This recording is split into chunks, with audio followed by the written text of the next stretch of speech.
Salut à tous, alors ça c'est ma trottinette Laoty L6 Pro avec laquelle j'ai un souci d'autonomie. Elle est neuve et d'après la notice devait réussir à parcourir 100 km en petite vitesse, 25 km/h sur du plat, et j'atteins péniblement 35 km. Donc je suis pas d'accord. J'ai fait un litige chez Banggood et pour le moment ils n'y répondent pas favorablement, donc du coup j'ai ouvert la trottinette. Donc comme on voit sur cette trottinette, ça se passe par dessous. Il y a un certain nombre de vis à enlever. On remarquera au passage qu'il n'y a aucun joint d'étanchéité vers le compartiment batterie. C'est juste une tôle fine et puis la batterie est collée en sandwich avec du scotch double face. On remarque également que ici il y a le double contrôleur pour les deux moteurs et la batterie est branchée sur 3 connecteurs. Et il y en a un quatrième qui ne sert à rien. Un type T qui va au chargeur et deux type XT40 qui vont aux deux contrôleurs de moteur. Je vais donc faire un test de décharge pour montrer que je ne triche pas. Le chargeur est actuellement branché et la batterie chargée, c'est vert. On voit également les références de la batterie ici, 48 volts, 24 ampères en 21700 en 13 série 5 parallèle. Une tension maximum de 54,6 volts. Et puis on voit également les dimensions 330 par 135 par 72 et fabriqué en mai 2022, c'est-à-dire il y a plus de 6 mois. Pour faire le test, eh bien, je vais réutiliser mon matériel habituel, c'est-à-dire un voltmètre avec connexion Bluetooth vers un data logger qui va me permettre de faire la courbe de décharge en tension, et le wattmètre qui en plus de donner la puissance instantanée donne également la capacité en ampères heure. Il y a quand même un petit souci, c'est lorsque la batterie se coupe, car elle est équipée d'un BMS, et ben ça coupe la tension et du coup ça coupe le wattmètre.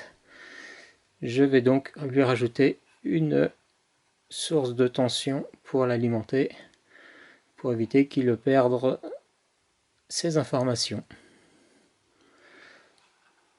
Et ma charge, ça va être celle-ci.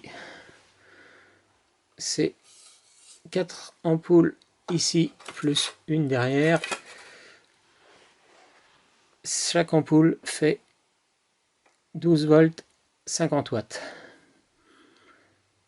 Ma batterie fait un peu plus de 48 volts. Donc avec 4 ampoules, c'était juste. C'est pour ça que j'en ai rajouté une derrière. Puisque je vais donc avoir une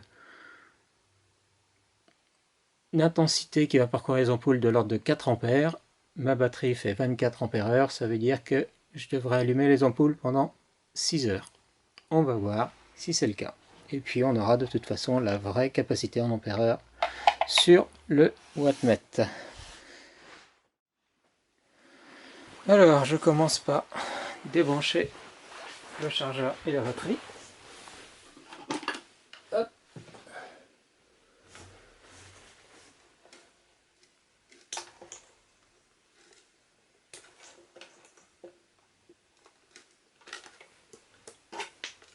Voilà.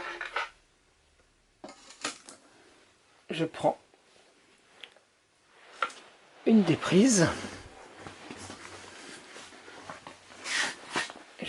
J'initialise le data logger. On voit que ça évolue toutes les 15 secondes. Je vais rajouter un compteur. Je vais également rajouter, comme je disais, une alimentation secourue pour mon wattmètre.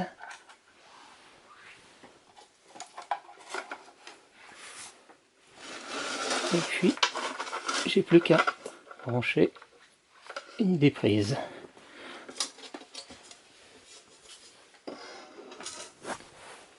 Est-ce qu'on voit bien?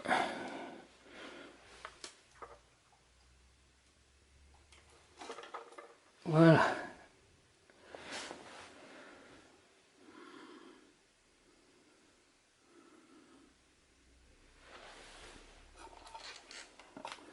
Donc la tension est de 53,76 volts.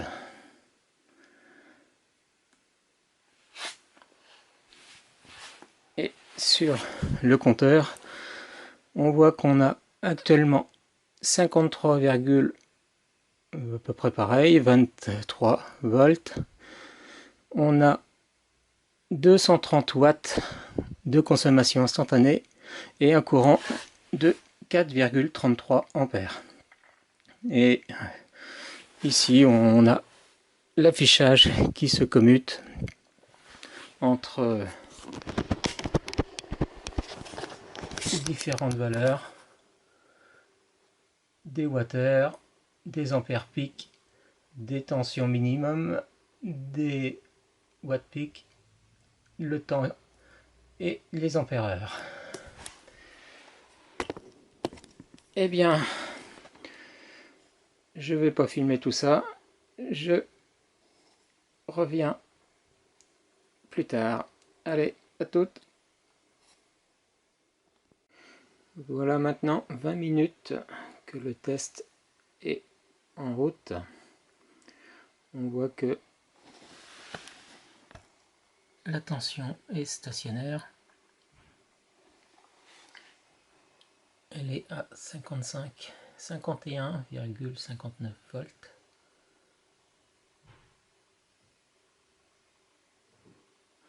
On est descendu à 218 watts de consommation instantanée.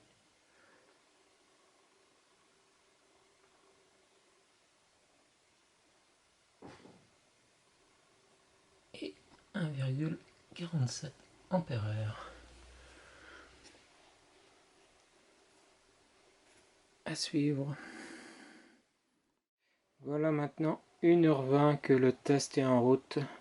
Bon, j'ai eu un petit souci de pile dans mon multimètre, donc j'aurai pas une belle courbe de décharge, c'est pas grave. Lui continue toujours de fonctionner. Et après 1h20, on a une capacité cumulée de 5,6 ampères-heure, ce qui est plutôt positif. Voilà maintenant 3 heures que la décharge est en route. La tension a bien diminué. On est maintenant à 45 volts. Et on a atteint 12 ampères-heure, c'est-à-dire la moitié de ce qui est théoriquement dans cette batterie.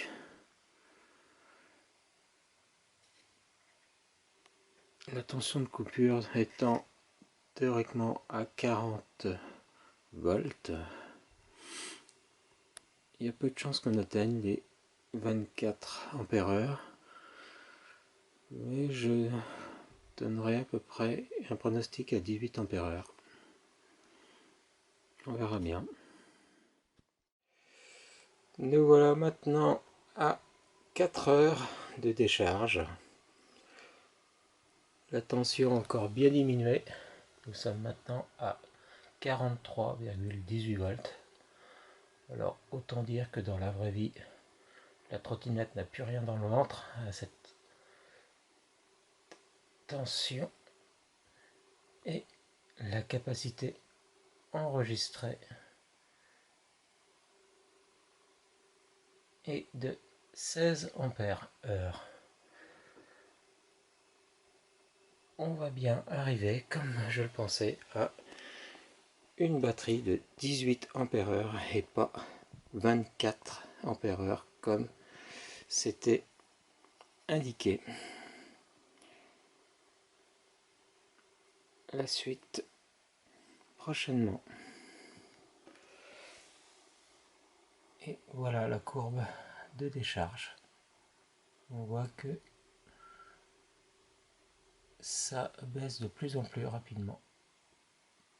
Allez, à tout de suite pour la suite. Eh bien, après un peu moins de 4h20, la batterie s'est réellement effondrée. Comme on le voit ici, ça fait maintenant quelques minutes qu'elle s'est éteinte lorsqu'elle a atteint 40 volts.